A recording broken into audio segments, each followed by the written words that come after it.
It's hard to believe my sister and I grew up in the same house. I love seafood, and her, well, she's not so sure. It got me thinking, where does our seafood really come from? And my mission is to finally prepare a seafood dish that she will actually eat.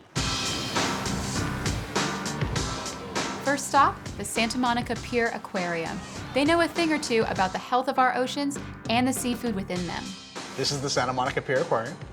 It is Hilda Bay's educational facility where we teach marine science education and conservation to schools. I touched it! There are hundreds of species of animals that live right outside these doors, and they are critical to the environment that we live in because we use the ocean as food.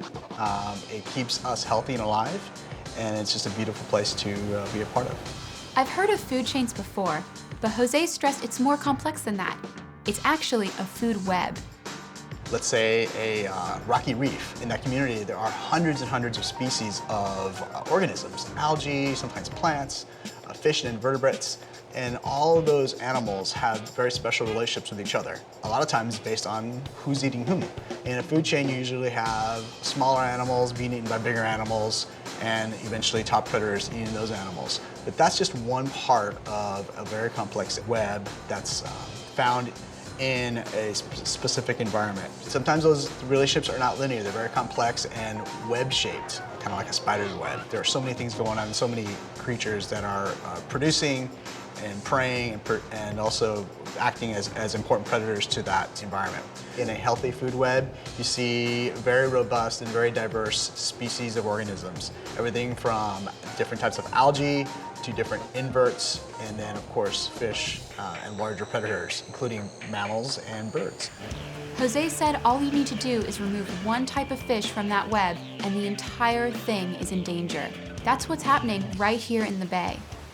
Over the last few decades, we've harvested, we've hunted many spiny lobsters and sheephead fish, which are really important predators. Sheephead fish and spiny lobsters are big predators of urchins. And when we remove those predators from that food web or from that community, then those animals run amok and they actually will completely wipe out that ecosystem by eating pretty much everything in sight. When they do that, all the other organisms that depend on that just collapse. It's really important that we manage and we protect and we hunt sustainably.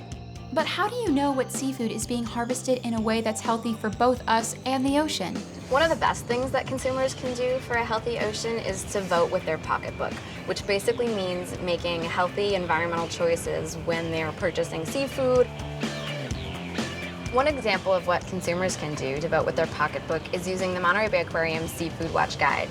I printed out this Seafood Watch card online, and basically what it does is it provides options for good choices and not so good choices in terms of seafood so that you can choose to support environmentally sustainable seafood.